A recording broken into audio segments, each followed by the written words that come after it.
ফটোশপে যারা নতুন তারা অনেকেই কিন্তু অনেক সময় কিন্তু চেষ্টা করা সত্ত্বেও ফটোশপে বাংলা দেখতে পারে না। সো গাইস, আজকে আপনাদের সাথে আমি শেয়ার করে দেবো কীভাবে ফটোশপ ব্যবহার করে বিজয় ক্লাসিকের মাধ্যমে, বিজয় বায়ান্নর মাধ্যমে খুব সহজে আমার মতো বাংলা লিখবেন। সো আমি একটা ডেমো আপনাদের দেখিয়ে দিই এই মুহূর্তে।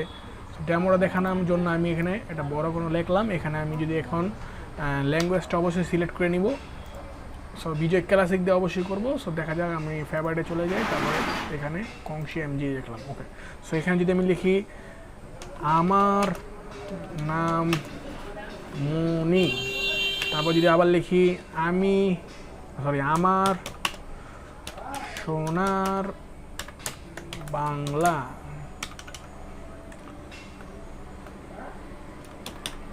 তারপর যদি লিখি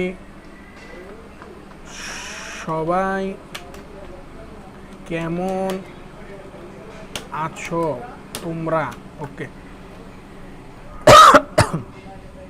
সো আপনি যদি এভাবে আমার মতো বাংলা লিখতে চান তাহলে অবশ্যই ভিডিওটি ফলো করুন।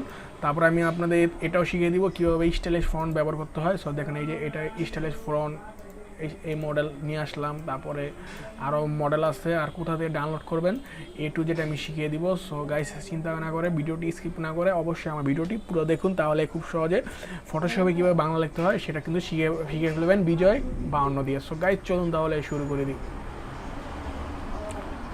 সো ফার্স্ট অফ অল আপনি ফটোশপ ইনস্টল করে নেবেন। আমি ফটোশপ এখানে 2021 সিসি ব্যবহার করছি। আপনি ইচ্ছে হলে যে কোনো ফটোশপ ভার্সন ব্যবহার করতে পারেন, তাতে কোনো সমস্যা নাই। তো সর্বপ্রথম এখানে ইডিটে চলে যাবেন। ইডিটে চলে যাওয়ার পর ফটোশপে প্রিফারেন্সে চলে যাবেন, তারপর এখানে টুলসে চলে যাবেন। টুলসে যাওয়ার পর অবশ্যই এখানে টাইপস যে অপশনটা দেখতে পাচ্ছেন, টাইপসে যে অপশনে এখানে ওয়ার্ল্ড রেডি লেআউট যে অপশনটা, সেটা অবশ্যই সিলেক্ট থাকতে পারবে হয়তো। তো এটা বাদ দিয়ে আপনারা Latin and east Asian layout এটা সিলেক্ট করে তারপর ওকে করে দেবেন। ওকে করার পর অবশ্যই ফটোশপটা ক্লোজ করে আবার নতুন করে স্টার্ট করবেন। তো স্টার্ট করার পর তারপর আমাদের কাজ কি, বিজয় বায়ান্ন সেটিং করা। তো বিজয় বায়ান্ন সেটিং করার জন্য সর্বপ্রথম বিজয় বায়ান্নটা কীভাবে ইনস্টল করতে হয় সাকসেসফুলভাবে সেটা সেটিং করে নেবেন। সেটিং করার পর আমাদের এবার পালা হলো ফন্ট ডাউনলোড করতে হবে। ফন্ট ডাউনলোড করার জন্য আমরা সরাসরি যে কোনো একটা ব্রাউজারে চলে যাব প্রথমে। ওকে, সো দেখা যাক কী হয়, চরম। সো যে কোনো একটা ব্রাউজার চলে যাওয়ার পর আমরা ফন্ট প্রথমে ডাউনলোড করব। ওকে, ডাউনলোড করার জন্য এখানে আমরা লিখব BANG Bangla font free download. Bangla font free download করার সাথে সাথেই কিন্তু অনেকগুলো ওয়েবসাইট চলে আসবে। তো ফ্রি বাংলা ফন্ট এই ওয়েবসাইটটাও ব্যবহার করতে পারেন, অথবা আমরা এই যে বেঙ্গলি ফন্ট যে অপশনটা আছে এখানে আমরা প্রবেশ করব। তো 4 নম্বর যে অপশনটা আছে bengalifont.com। সো এখান থেকে আমরা বিজয় ফন্টে ক্লিক করে দেবো। সো বিজয় ফন্টে ক্লিক করার পরে এখানে দেখতে পাচ্ছেন অনেকগুলো ফন্ট কিন্তু আমরা এই মুহূর্তে দেখতে পাচ্ছি। সো আমরা যে কোনো একটা ফন্ট এখান থেকে ডাউনলোড করে নেব। সো আমরা ইচ্ছা হলে যে কোনো ফন্ট এখান থেকে ডাউনলোড করতে পারবো। সো অবশ্যই আমাদের খেয়াল রাখতে হবে যেন বিজয় ফন্ট হয় এখান থেকে ডাউনলোড করার জন্য। এক ওয়েবসাইটে এক নিয়ম। সো আমরা এখানে বিজয় ফন্ট, তো কোনটা ডাউনলোড করবো, সো এটা আমরা ডাউনলোড করবো এখন। সো ডাউনলোড করার জন্য এখানে ক্লিক করলাম। ক্লিক করার পর সাথে সাথে আমরা নিচে চলে যাব। এখানে ডেমো কিছু দেখাচ্ছে কীভাবে কেমন হবে। সো অবশ্যই মনে রাখবেন। সো এখানে এটার নাম কি, বাহিরাপ এমজি। সো যাই হোক, নাম আমাদের কোনো ঘটনা না। সো আমরা ডাউনলোড করে নেব। তো ডাউনলোড, ডাউনলোড। সো ডাউনলোড হয়ে গেছে। হওয়ার পর আমরা সরাসরি ডাউনলোডে চলে যাব। সো এটা আমাদের এই যে, ওকে, এখানে আমাদের আছে এক্সট্রাক্ট হেয়ারে আমরা ক্লিক করলাম, নিচে কিন্তু এক্সট্রাক্ট হয়ে গেল এই যে। সো এখানে আমরা সবগুলো মার্ক করে ডাইরেক্ট সরাসরি ইনস্টল করে নেব।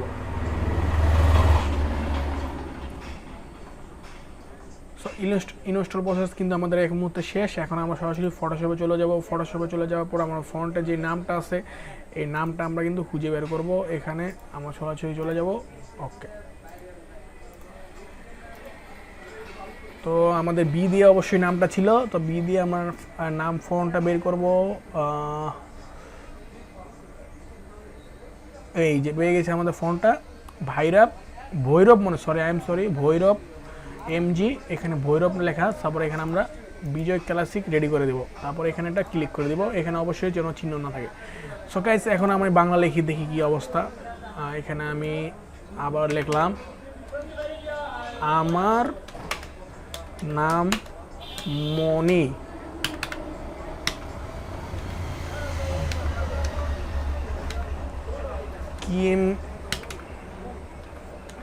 কেমন আছো সবাই। সো গাইস দেখুন খুব সহজে কিন্তু আমি বাংলা লিখতে পারছি। আরও ফন্ট কিন্তু আমার আগে থেকে ডাউনলোড করা আছে, ফেভারিট দেওয়া। সো এখান থেকে দেখুন যে কোনো ফন্ট কিন্তু আমি ব্যবহার করতে পারছি দেখুন। তারপরে সুতনি এমজিও এখানে ব্যবহার করতে পারবেন, কোনো সমস্যা নেই। তারপরে ধলেশ্বরী, সো যে কোনো ফন্ট এখান থেকে আপনারা ইচ্ছা করলে ডাউনলোড করে নিতে পারবেন, কোনো সমস্যা নেই। সো এই হলো বন্ধুরা আসলে মেন কাহিনী। সো এটাই আপনার শেখানোর ব্যাপার ছিল আজকে, যেন কীভাবে বিজয় ক্লাসিক দিয়ে বিজয় বায়ান্ন দিয়ে বিজয় ক্লাসিক দিয়ে কীভাবে খুব সহজে ফটোশপে বাংলা লিখবেন। সো কোনো সমস্যা থাকলে অবশ্যই নিচে কমেন্ট করবেন। সো আরেকবার আমি আপনাদের দেখিয়ে দিই কীভাবে বাংলাটা লিখতে হয়, একটু যেটা আমি শিখিয়ে দিই। সর্বপ্রথম ফটোশপটা ইনস্টল করে নেবেন, তারপর এডিটে চলে যাবেন, তারপর প্রিফারেন্সে চলে যাওয়ার পর টুলসে যাবেন, টুলসে যাওয়ার পর এখানে টাইপে যে অবশ্যই ল্যাটিন অ্যান্ড ইস্ট এশিয়ান লেআউটটা ওকে করে ফটোশপটা রিস্টার্ট করে নেবেন। রিস্টার্ট করার পর যে কোনো একটা ব্রাউজার চলে যাবেন, ব্রাউজারে চলে যাওয়ার পর সর্বপ্রথমে এখানে লিখবেন বাংলা ফ্রি ফ্রন্ট। তারপরে যে এই ওয়েবসাইটটা থেকে দেখতে পাচ্ছেন বাঙালি স্টাইলিশ ফ্রন্ট, এখান থেকে ফন্টগুলো এখানে বিজয় ফন্ট যেগুলো আছে এগুলো ডাউনলোড করে নেবেন। এগুলো হলো স্টাইলিশ ফন্ট, কোনো সমস্যা নেই, অনেক ফন্ট কিন্তু এখানে আছে, নেক্সটটা আরও দেখতে পাবেন। তো এগুলো ডাউনলোড করার পর সর্বপ্রথম এখানে এক্সট্রাক্ট করবেন। এক্সট্রাক্ট করার পর যেই ফন্টগুলোর ফাইল পাবেন সেগুলো সবগুলো একসাথে ইনস্টল করে নেবেন। ইনস্টল করার পর সরাসরি ফটোশপে চলে যাবেন। তারপরে এখানে বিজয় ক্লাসিকটা অবশ্যই সেট করে নেবেন। সেট করার পর এখানে একটা ক্লিক করে টিতে ক্লিক করবেন। ওকে, সো এই ছিল আমাদের ভিডিওটা। সো ভিডিও ভালো লাগলে অবশ্যই চ্যানেলটি সাবস্ক্রাইব করবেন এবং পাশে বেল আইকনটি ক্লিক করে দেবেন। ধন্যবাদ সকলকে। আর না বুঝতে পারলে অবশ্যই নিচে কমেন্ট করবেন। ধন্যবাদ।